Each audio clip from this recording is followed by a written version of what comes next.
What's going on, guys? My name is Jackson Vunganyi. Welcome to VOA's Red Carpet. As always on this show, we bring you some of the latest news in entertainment, in fashion, in sports, in film and television from around the world.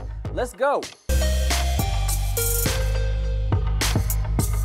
So let's begin with the Oscars. So we've been patiently waiting for this year's Academy Award nominations, which were recently announced in Hollywood.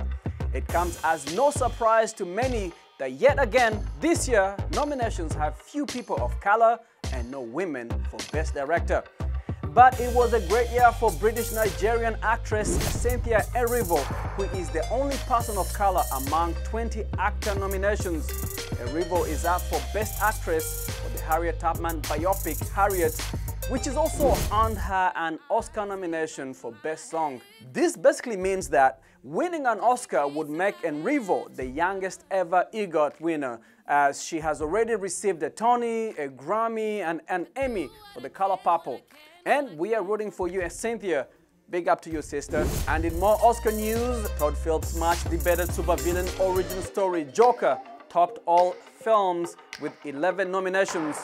Phillips talked to social media to express his gratitude, saying that he's, quote, deeply honored by the overwhelming recognition of the Academy, and thanks star Joaquin Phoenix and his collaborators. Martin Scorsese's crime epic The Irishman and Quentin Tarantino's 1960s Los Angeles fairy tale Once Upon a Time in Hollywood and Sam Mendes' World War I tale 1917 all followed behind with 10 nominations each. The Best Director nominees were all male, an issue that raised a lot of eyebrows, including that of Issa Rae, who could not resist throwing shade after she announced the nominations alongside Jimmy Choo. Congratulations to those men, Issa Rae said in a tongue-in-cheek remark that went viral. Congratulations to those men. And some of the female directors left out of this year's nominations include Greta Gerwig, Lulu Wang, Melina Matsoukas, and Marielle Heller. And one Twitter user called on the Oscars to do better, saying, quote, "Come on, Oscars, I know we can do better than this."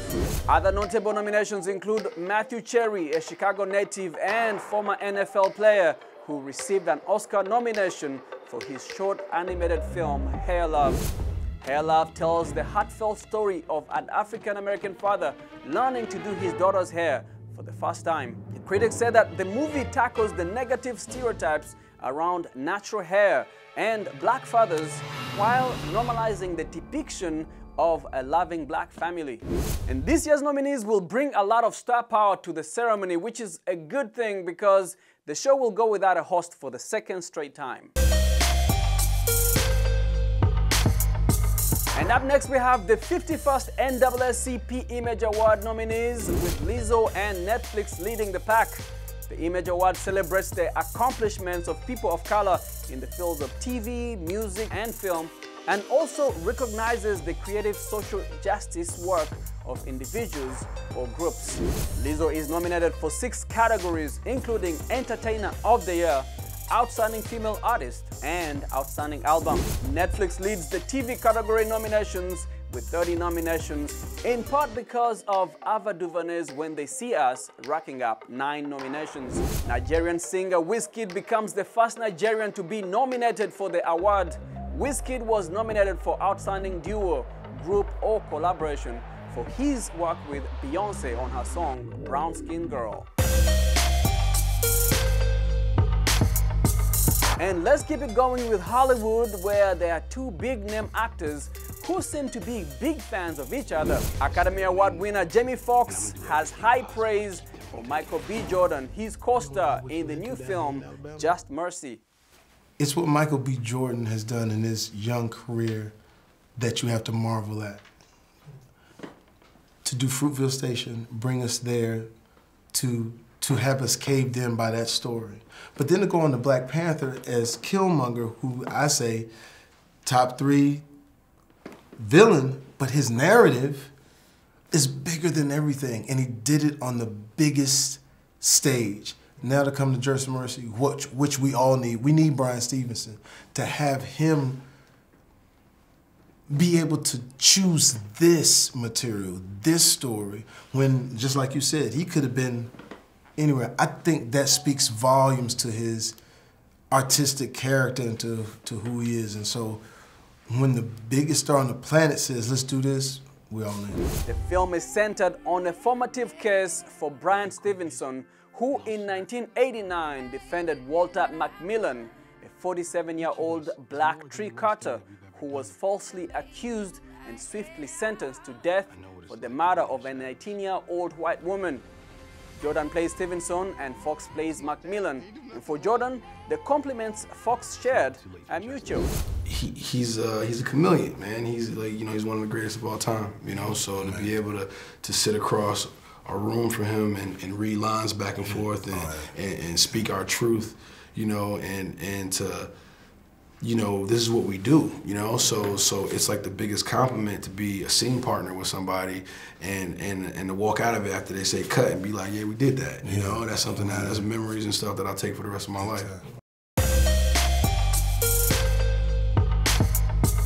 Now, the rich cultural diversity of the African continent has often inspired artists in and outside of the continent. Others have found inspiration in the shape of Africa. VOA's Thierry Corey takes us to the studio of Lewis Flanders in the state of Virginia. Check it out. In a small workshop in Norfolk, Virginia, Lewis Flanders found a design in the shape of Africa since leaving the U.S. military in 2016. Flanders has built a mixed media collection that outlines the continent in table and bookshelves, kitchen cutting boards, serving trays, and sculptures. First, we pour the epoxy resin on it in like the silver clear color. And before it's dry, we put the glass stones on it just to give it a different effect. And it kind of makes it look, natural and earthy. I was known for building some smaller items out of wood. So a few people asked me to make some things in the shape of Africa. And then I got the idea to cater to a people who don't have something represented in a home from where they're from. Flanders said his heart had led to questions about where he's from and how African Americans share their pride in African culture. Well, people first ask if, what my race is and why I'm doing this. And some people are friendly and some people are a little defensive, trying to see if I'm just trying to capitalize on someone else's culture, but it is of my culture. I am of mixed race. And, Flanders' work combines individually mixed color and the latest computer-head machinery to execute his designs, including his signature bookshelf. The Africa bookshelf design is my largest item. It's what I'm most known for. It was to represent Africa in a different light that the world doesn't like to show it. It represents the history of Africa, the true education of Africa, and every, what came from that continent. Flanders says selling his product online allows him to reach a wider audience and do enough business to make a living as an artist inspired by the African continent. Thierry Corey for VOA News, Norfolk, Virginia.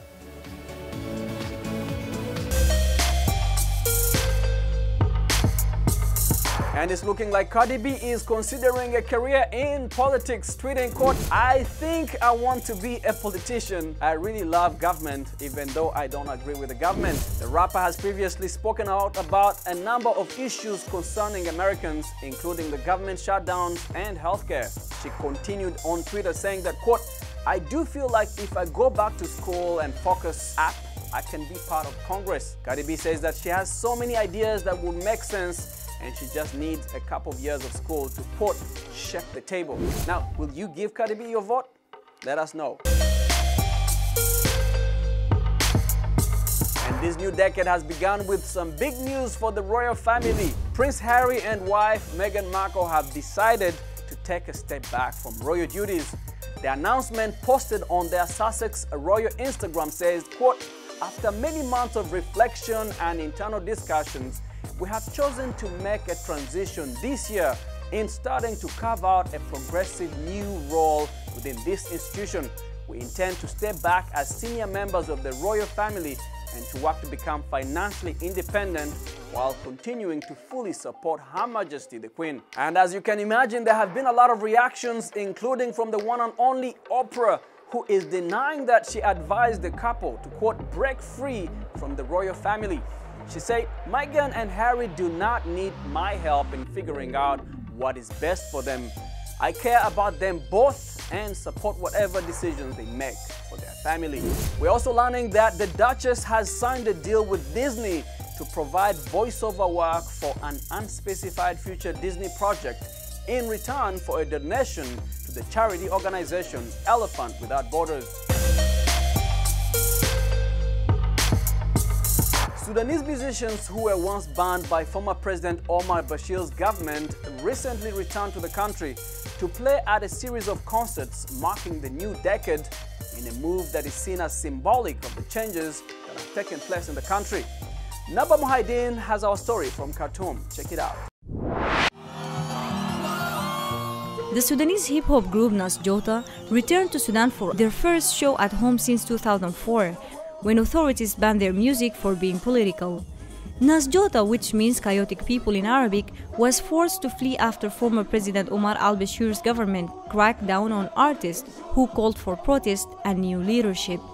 But since Bashir's ouster last April, Sudan's transitional government has welcomed back dissident artists like Nas Jota. This is the moment that we were looking for, is that finally I can come back to my country, make life events for my people with no fear.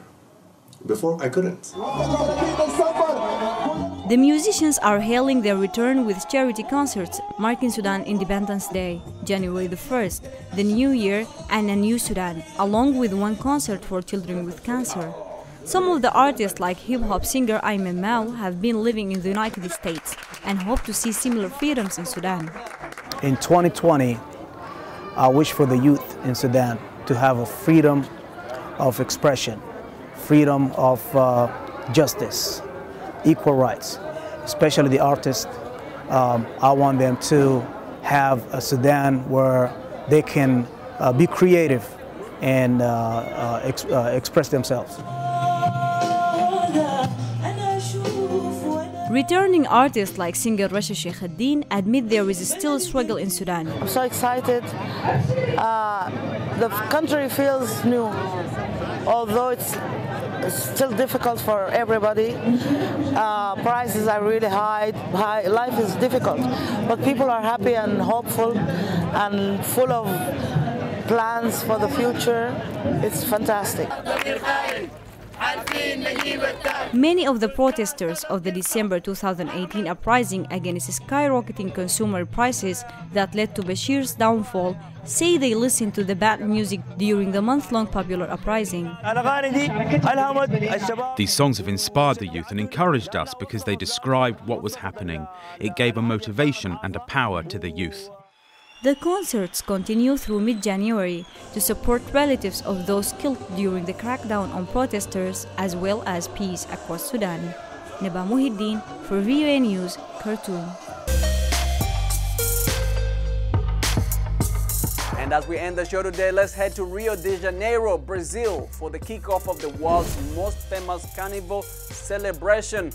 The newly elected king and queen of this year's party received the city's key from Marcelo Alves, president of the City Tourism Promotion Office, a symbolic gesture that marks the official opening of the carnival. And for the first time, 200,000 people descended for the opening of the Copacabana beach, and some artists performed for the big crowd with music and dancing. But after the event ended, clashes between the crowd and the police erupted. Tear gas and rubber bullets were fired by the police to disperse the large crowd on the streets and on the beach. And thanks for watching VOA's Red Carpet. I'm Jackson Vunganyi. For more of your entertainment news, check us out on voanews.com. We are on Facebook, on Instagram, and on YouTube. Until next time, goodbye everyone.